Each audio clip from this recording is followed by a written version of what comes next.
तो आदाब, नमस्कार, गुड इवनिंग, सत श्री अकाल। एक बार फिर आप तमाम लोगों का स्वागत है क्राइम तक की कहानी के इस एपिसोड में। उम्मीद है पूरी फैमिली अच्छी होगी। हमारी क्राइम तक फैमिली के बहुत सारे मेंबर बांग्लादेश में भी रहते हैं और अक्सर उनके मेल आते हैं। कई कहानियों की वो फरमाइश भी करते हैं। कई कहानियाँ मैंने बांग्लादेश की सुनाई भी है, कुछ कहानियाँ पेंडिंग हैं अभी। जैसे एक किसी ने सीरियल किलर की एक फरमाइश की थी, तो बारी बारी से वो सुनाएंगे। लेकिन बांग्लादेश के अलावा अपने बाकी भी बहुत सारे क्राइम तक फैमिली मेंबर इधर पिछले एक हफ्ते से एक कहानी की फरमाइश कर रहे थे। कहानी बांग्लादेश की एक एक्ट्रेस, एक हीरोइन जिसका मर्डर हुआ, और ये मर्डर भी अभी जस्ट 16 जैन की बात है, जनवरी की बात है। तो इस बांग्लादेश एक्ट्रेस, ये हीरोइन जिसने 25 से ज़्यादा फिल्मों में काम किया, 50 से ज़्यादा प्ले किए, थिएटर आर्टिस्ट भी रहीं, टीवी शोज़ भी किए, प्रोडक्शन हाउस भी चलाती थी, और बांग्लादेश का एक जाना माना चेहरा बांग्लादेश फिल्म इंडस्ट्री की। तो इनकी कहानी, इनका कत्ल, कैसे पुलिस ने इस केस को सॉल्व किया, वो भी बड़ा इंटरेस्टिंग है। लेकिन इससे पहले थोड़ी सी बांग्लादेश फिल्म इंडस्ट्री के बारे में भी जान लेते हैं। बांग्लादेश फिल्म इंडस्ट्री, चूँकि पार्टीशन से पहले जब इंडिया, पाकिस्तान, बांग्लादेश सब एक हुआ करता था, तो सब हम एक थे। फिल्में शुरू से एंटरटेनमेंट का एकमात्र ज़रिया रहा है, जैसे हमारे इंडिया में है, पाकिस्तान में है, बांग्लादेश में है। और जो फिल्में थीं वो लोगों को सिनेमा हॉल तक खींच कर ले जाती थी। अलग अलग दौर में अलग अलग फिल्में बनी। अपने यहाँ जैसे फिल्म इंडस्ट्री को हम लोग बॉलीवुड कहते हैं, साउथ की फिल्में टॉलीवुड है, मॉलीवुड है, तो अलग अलग। अभी तो एक रिपोर्ट आई थी कि अभी तक हम बॉलीवुड सबसे आगे थे, लेकिन अब साउथ की जिस तरीके से फिल्में हिट हो रही हैं, अच्छी अच्छी फिल्में बन रही हैं, बाहुबली ने जैसे ट्रेंड सेट किया, उसके बाद अभी पुष्पा जो हर एक ज़ुबान पर है। मैंने ये फिल्म देखी और वाकई मुझे भी बहुत अच्छी लगी। अल्लू अर्जुन की एक्टिंग, और लास्ट के जो 10-15 मिनट अल्लू अर्जुन और जो इस फिल्म में भंवर सिंह शेखावत का जो किरदार अदा किया है, फहद फाजिल, जो इरफान खान के फ़ैन, तो इन दोनों के हर सीन पे देख के लगता है कि हाँ यार, एक्टिंग क्या है। और फिल्म ने बॉक्स ऑफिस पर ज़बरदस्त कमाई की है। इस वक्त अल्लू अर्जुन घर घर में नाम है, हिंदी फिल्म में भी अच्छा खासा कमाया। तो अब कहते हैं कि बॉलीवुड से ज़्यादा कमाई करने वाली इंडस्ट्री जो है वो आपकी साउथ की टॉलीवुड बन गई है। और उनकी कहानियाँ, फिल्में लगातार, अब चूँकि अलग अलग प्लेटफॉर्म इतने सारे हैं, हिंदी में डब होके आती है। अब हमें पता चलता है, बहुत सारी हिंदी फिल्में हमने देखी तो बाद में पता चला साउथ की सुपरहिट है, बाद में रीमेक बनी। लेकिन अब डब फिल्में आ रही हैं तो हम जैसे लोगों को आसानी से पता चल जाता है। तो फिल्म इंडस्ट्री, पाकिस्तान में भी फिल्म इंडस्ट्री है, लेकिन पाकिस्तान और बांग्लादेश में ख़ास बात यह है कि वहाँ हमारे हॉलीवुड, हिंदी फिल्मों का ज़्यादा चलन है, लोग पसंद करते हैं। उसकी एक वजह है कि जो फिल्में बनती हैं हमारे यहाँ, उसका स्टैंडर्ड, बाकी उसकी चीज़ें, चाहे वो टेक्निकल तौर पे हो, पर्दे पे उतारने की चीज़ें हों, स्क्रीन प्ले हो, फिर आपके शूट हो, लोकेशन हो, कहानियाँ हो, तो इसकी वजह से अपनी बॉलीवुड की हिंदी फिल्में अलग अलग देशों में बहुत पॉपुलर हैं। बांग्लादेश में भी है, लेकिन बांग्लादेश जब आज़ाद हुआ 70s के बाद, उनकी अपनी फिल्में बननी शुरू हुई। बांग्लादेश में एक दौर में करीब 1500 से ज़्यादा थिएटर थे। इस वक्त पता नहीं एग्जैक्ट फिगर कितना है, लेकिन कहते हैं कि बांग्लादेश फिल्म इंडस्ट्री का 1970 से 1990 गोल्डन पीरियड था, जब एक से एक फिल्में बनी, लोग थिएटर में जाते थे, हाउसफुल हुआ करता था, और एंटरटेनमेंट का इकलौता ज़रिया भी फिल्म था। तो उसके बाद फिर VCR और इन सब चीज़ों के दौर आया, हिंदी फिल्में घर घर तक पहुँची, लेकिन फिल्मों का स्टैंडर्ड उनका हिंदी फिल्मों के मुकाबले कम था। फिर बहुत सारी वजह हुई जिससे फिल्म इंडस्ट्री थोड़ी गिरनी शुरू हुई। ख़ासतौर पर कहते हैं बांग्लादेश फिल्म इंडस्ट्री 2000 से 2006, 7, 8 तक इनका बहुत ज़्यादा डाउनफॉल हुआ, गिरा। और जैसे हम हॉलीवुड हैं, मॉलीवुड है, टॉलीवुड है, तो बांग्लादेश फिल्म इंडस्ट्री को ढैलीवुड कहते हैं, DHALLYWOOD, ढैलीवुड। तो वहाँ ये ढैलीवुड के नाम से जाना जाता है। अब बांग्लादेश है तो जाहिर से इनकी फिल्में जो हैं वो बांग्ला भाषा में ही बनती हैं। और अभी की बात करूं तो वहाँ पे जो most popular actor Shakib Khan, ये एक्टर भी हैं, प्रोड्यूसर भी हैं, कभी कभी सिंगर भी, गाना भी गा लेते हैं। तो बहुत सारी फिल्में इंटरनेशनल एक्लेम भी हुई हैं बांग्लादेश की। 2010 के बाद फिर से फिल्म इंडस्ट्री ने थोड़ी सी रफ्तार पकड़ी बांग्लादेश की, और इंडस्ट्री ठीक ठाक है। 100 से ज़्यादा वहाँ अच्छे अच्छे प्रोडक्शन हाउसेज हैं, जैसे अपने यहाँ चोपड़ाज, यश चोपड़ाज का हो, या फिर करण जौहर की फिल्म हो, या फिर राजू हिरानी की हो, सलमान खान प्रोडक्शन हाउस हो, रेड चिली शाहरुख खान की हो, तो इसी तरीके से बांग्लादेश में भी ऐसे बहुत सारे प्रोडक्शन हाउसेस हैं जो उनके नामचीन प्रोडक्शन हाउसेस हैं, जो बड़ी बड़ी फिल्में, बड़े बजट की फिल्में प्रोड्यूस करती हैं, बनाती हैं। उनमें impress telefilms, Khona talkies, SK films, monsoon films, jazz multimedia, tiger media limited, Dabi pictures, fatman films, Bongo BD, इस तरह के सारे प्रोडक्शन हाउसेस हैं। शाकिब खान का भी शायद अपना है, जो वहाँ के बहुत ही पॉपुलर हीरो एक्टर हैं। तो फिल्म इंडस्ट्री वहाँ की है, लेकिन जो जिस तरीके से अगर कंपैरिजन आप करेंगे, जैसे पाकिस्तान की फिल्में भी हैं, वो स्टैंडर्ड नहीं है जो इंडिया की फिल्मों का, हॉलीवुड का है। हाँ, उनके सीरियल्स बड़े अच्छे होते हैं पाकिस्तान के, जो उनकी कहानियाँ सीरियल्स के मुकाबले में वो हमसे कहते हैं कि ज़्यादा बेहतर है, फिल्मों के मुकाबले में ये उल्टा है। तो बांग्लादेश में भी है, लेकिन फिल्म इंडस्ट्री है। वहाँ के लोग आज भी, फिल्म उनका एक एंटरटेनमेंट का साधन है। अब तो इतने सारे ज़रिया हैं, OTT प्लेटफॉर्म है, तो नेट का ज़माना है, इंटरनेट का, आप दुनिया भर की फिल्में घर बैठ कर देख सकते हैं। तो इसी ढालीवुड यानी कि बांग्लादेश फिल्म इंडस्ट्री की एक एक्ट्रेस जिनका नाम है राइमा इस्लाम शीमू। राइमा इस्लाम शीमू ने पहली फिल्म 1998 में की थी जिसका नाम था भर्तमान, और इस फिल्म से इन्होंने फिल्म इंडस्ट्री में कदम रखी। इसके बाद ये थिएटर आर्टिस्ट भी थी, चूँकि एक्ट्रेस थी ठीक ठाक, तो इन्होंने 50 से ज़्यादा प्ले में काम किया, कुछ टीवी शोज़ में काम किए, ज़िंदगी ठीक चल रही थी। फिल्म इंडस्ट्री में वहाँ आई, ढालीवुड में काम किया। करीब 16 साल पहले फिर इन्हें मोहब्बत हो गई एक शखावत अली नोबेल नाम के शख्स से। तो शखावत अली नोबेल नाम के शख्स से मोहब्बत हुई। मोहब्बत के बाद दोनों ने शादी कर ली। शादी के बाद इन्हें 2 बच्चे हुए, और ये बांग्लादेश की राजधानी और बांग्लादेश का जो फिल्म इंडस्ट्री है जो उनकी ढालीवुड, वो भी वहाँ ढाका में ही है, जैसे अपने यहाँ मुंबई में है। तो राइमा इस्लाम शीमू शखावत अली से शादी करने के बाद ढाका में ही, उनका पेशा भी वहीं प्रोफेशनल काम करती थी। ग्रीन रोड एक इलाका है जहाँ पे वो रहती थी अपने 2 बच्चों और शौहर के साथ। काम वाम चल रहा था, सब कुछ ठीक ठाक था। लास्ट संडे, ये जो कल गया उससे पहले 16 जनवरी, इतवार का दिन था, संडे का दिन, सुबह करीब 7:30 बजे राइमा इस्लाम शीमू को आखिरी बार देखा गया। इसके बाद राइमा गायब। पूरा संडे बीत गया, मंडे का दिन आता है। अब मंडे को, अब राइमा है नहीं। राइमा की जो एक सिस्टर है जिनका नाम है फातिमा निशा, वो कॉल करती हैं, फ़ोन पे राइमा आती नहीं है। वो शखावत अली से पूछती हैं, वो कहती है कि वो तो सुबह निकली है, अब कहीं शूट पे जाना था, वो वहाँ पे भी नहीं पहुँची है, गायब है। तो संडे पूरा दिन इंतज़ार करते हैं ये लोग राइमा इस्लाम का। राइमा इस्लाम लौटती नहीं है। मंडे को सबसे पहले फातिमा निशा, जो राइमा की सिस्टर थी, वो पुलिस स्टेशन में जाके मिसिंग कंप्लेंट दर्ज करती हैं कि उनकी बहन गायब है, फ़ोन पे है नहीं। और इसी दौरान में उनके शौहर यानी उनके पति शखावत अली नोबेल, ये भी लोकल पुलिस में जाके राइमा की मिसिंग रिपोर्ट डायरी लिखाते हैं। कहते हैं कि वो 7:30 बजे घर से निकली थी, मतलब 7:30 से पहले उसे देखा था, 7:30 के बाद घर में किसी ने देखा नहीं, और बिना किसी को घर में बताए वो गायब हो गई। अब राइमा इस्लाम एक एक्ट्रेस, पुलिस के पास रिपोर्ट आती है, पुलिस तफ्तीश शुरू करती है। इसी दौरान में कोई शख्स पुलिस को बताता है कि ढाका के ही आउटस्कर्ट पे, बाहरी इलाके में एक जगह है किरानीगंज, ये वहाँ के मॉडल पुलिस स्टेशन के तहत पड़ता है।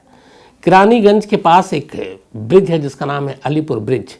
उससे करीब 300 मीटर्स दूर सड़क किनारे वहाँ पे एक झाड़ी है, सुनसान इलाका है। वहाँ 2 बोरियों में एक लाश पड़ी है। पुलिस मौके पे पहुँचती है, बोरी में लाश थी। बोरी का मुंह सिला हुआ था नायलॉन की रस्सी से, और लाश उस झाड़ी में फेंकी गई थी। पुलिस लाश को अपने कब्जे में लेती है और इसके बाद उसे अस्पताल ले जाती है। अस्पताल ले जाने के बाद वहाँ के मेडिकल कॉलेज में, ये सलीमुल्लाह मेडिकल कॉलेज है, hospital, medical college hospital Dhaka में, अच्छा खासा ये हॉस्पिटल है। वहाँ पे अब फातिमा निशा पहुँचती हैं, राइमा इस्लाम के शौहर पहुँचते हैं, पुलिस उन्हें लाश दिखाती है।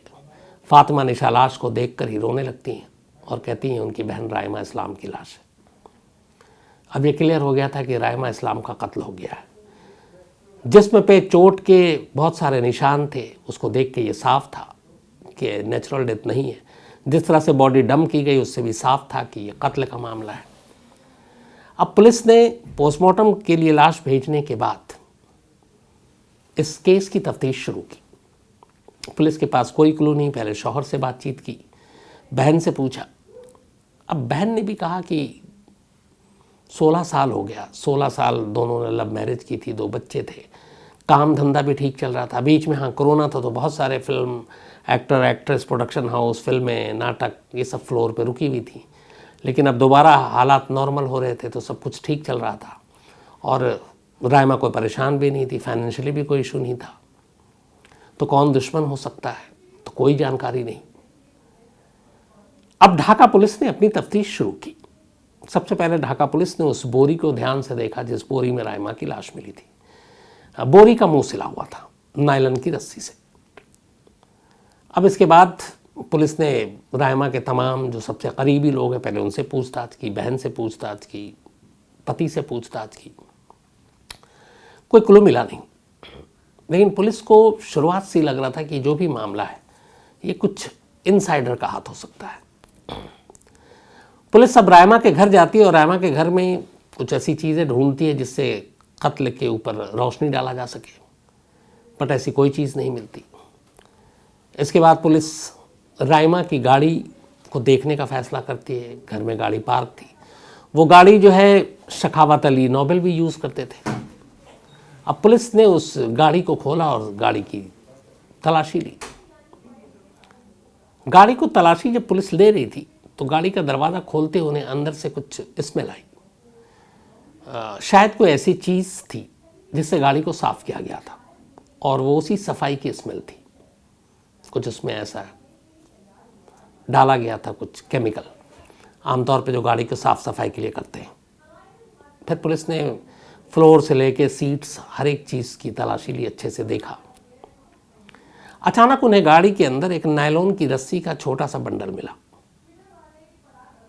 पुलिस ने उस नायलॉन की रस्सी का बंडल अपने पास ले लिया। इसके बाद पुलिस थाने में जाती है। जिस बोरी में लाश मिली थी रायमा इस्लाम की, उस बोरी का जो मुंह सिला हुआ था जिस नायलॉन की रस्सी से, पुलिस उस रस्सी को और इस कार से बरामद रस्सी को आपस में मिलाती है और मैच कर जाता है। पता चलता है कि ये इसी बंडल की रस्सी है जो बोरी का मुंह जिससे सिला गया था। यानी ये साफ हो गया था कि जिस शख्स ने भी ये रस्सी या बोरी या लाश फेंकी है वहाँ पे और बांधी है, उसका इस कार से ताल्लुक़ है। अब 2 ही चीज़ें हैं, रायमा इस्लाम की कार और उसका पति यूज़ करता है। रायमा इस्लाम अब जिंदा नहीं, पति यहाँ पर है। अब पुलिस ने कहा कि इस गाड़ी की अचानक की सफाई, क्योंकि संडे को वो गायब हुई, मंडे की मिसिंग रिपोर्ट आई, मंडे की रात को करीब लाश मिली, ट्यूसडे की सुबह पुलिस घर पहुंची, तफ्तीश की, गाड़ी की तलाशी ली और ये सारी चीज़ें, गाड़ी की धुलाई भी हो गई, सफाई भी हो गई, नायलॉन की रस्सी भी मिली। तो अब इसका मतलब है कि कुछ मामला गड़बड़ था। इसके बाद पुलिस ने शखावत अली नोबेल से पूछताछ करने का फैसला किया। इधर बांग्लादेश की मीडिया में रायमा इस्लाम की कत्ल की बॉडी मिलने की खबर अब फ्रंट पेज पे थी, तो हर तरफ इसकी चर्चा होने लगी। पुलिस ने रायमा के पति शौहर शखावत अली नोबेल को उठाया और पूछताछ की। शुरुआत में वो इधर उधर पुलिस को गुमराह करता रहा, लेकिन फिर पुलिस के आगे टूट गया क्योंकि गाड़ी से बड़ा जिंदा सबूत मिला था। उस नायलॉन की रस्सी का बोरी का मुंह सिलना और उसी रस्सी का एक हिस्सा गाड़ी के अंदर बरामद होना, ये साबित कर रहा था कि ये काम एक ही शख्स का है। आखिरकार शखावत अली टूट गया और उसने कहानी सुनाई। उसने कहा कि संडे 16 जनवरी की सुबह करीब 7:30 बजे उसकी लड़ाई हुई रायमा इस्लाम, उसकी बीवी से। इसके बाद उसने उसका गला घोटा। गला घोटने के बाद जब उसे लगा कि रायमा मर गई, फिर उसे लगा कि अब क्या करे। फिर उसने अपने एक दोस्त अब्दुल्ला फरहाद को फ़ोन किया। अब्दुल्ला फरहाद को उसने अपने घर बुलाया, ग्रीन रोड ढाका में।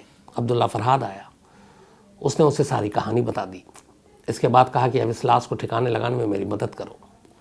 अब लाश घर के अंदर है, घर में मुलाजिम भी है, गार्ड भी है, कैसे ले जाएं?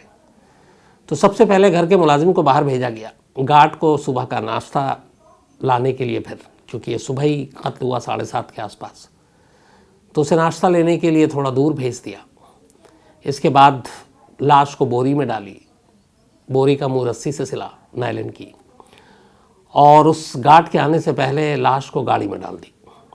गाड़ी में डालने के बाद शखावत और उसका दोस्त अब्दुल्ला फरहाद, ये दोनों वहाँ से निकलते हैं। लाश को ले जाकर इन्हें मीरपुर के आसपास डंप करना था, लेकिन दिन का वक्त था, डर भी था, दिल में चोर भी था, कहीं कोई पकड़ ले, कोई तलाशी ले, बोरी में से लाश न मिल जाए। तो ये लोग घूम फिर कर वापस आ गए, इन्हें मौका नहीं मिला लाश को फेंकने का। ये वापस उसी ग्रीन रोड के घर पर आ जाते हैं, लाश को गाड़ी में ही रखकर। इसके बाद रात होने का इंतज़ार करते हैं। रात करीब 9 बजे के आसपास जब देखते हैं कि अब थोड़ी भीड़ कम है, लोग नहीं है, गाड़ी की डिक्की में अब भी लाश रखी हुई थी। दोनों, राइमा के पति और पति का दोस्त फरहाद, गाड़ी को चलाते हुए फिर निकलते हैं जगह की तलाश में, और आखिरकार ये पहुंचते हैं किरानीगंज, जो मॉडल थाना पुलिस स्टेशन के तहत आता है। और वहाँ अलीपुर ब्रिज से करीब 300 गज की दूरी पर सड़क किनारे इन्हें एक झाड़ी मिलती है। सन्नाटा था, मौका सही था, आसपास में कोई था नहीं। गाड़ी से लाश निकाली, बोरी को वहाँ फेंकी, और फेंकने के बाद वापस घर लौट आए। ये सब कुछ करीब रात 9:30 के आसपास हुआ। सारी कहानी शक्तावत ने बता दी।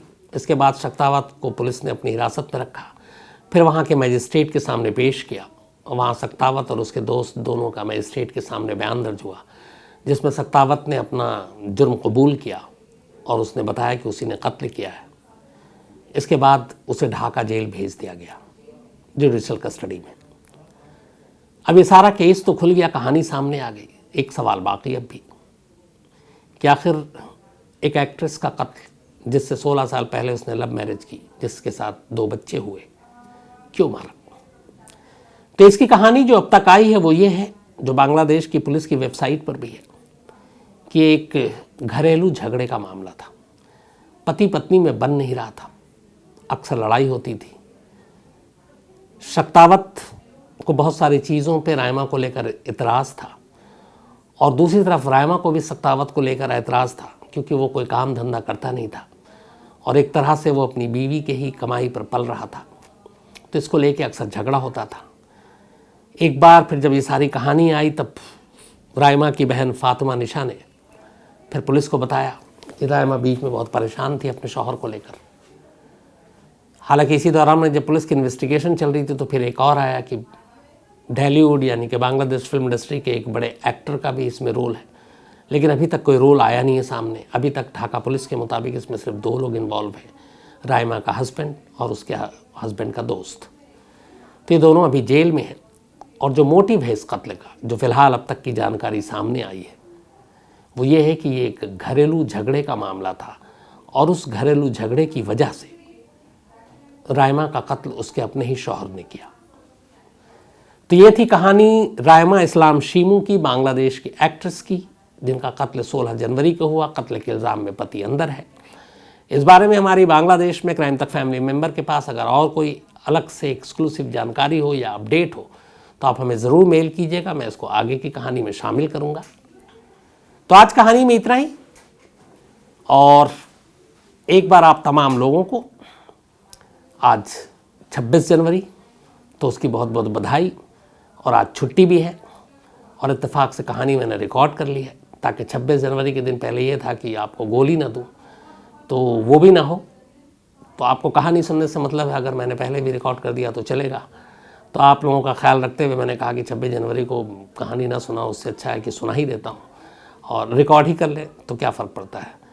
तो 26 जनवरी गणतंत्र दिवस कि आप तमाम लोगों को बधाई, पूरे देशवासियों को, देश के बाहर जितने लोग हैं, सब अच्छे रहें, खुश रहें, यही मेरी दुआ है हमेशा। तो आज कहानी में इतना ही। अब आपसे मुलाकात होगी कल रात 9 बजे किसी नई कहानी के साथ। तब तक अपना ख्याल रखिएगा। Thank you very much.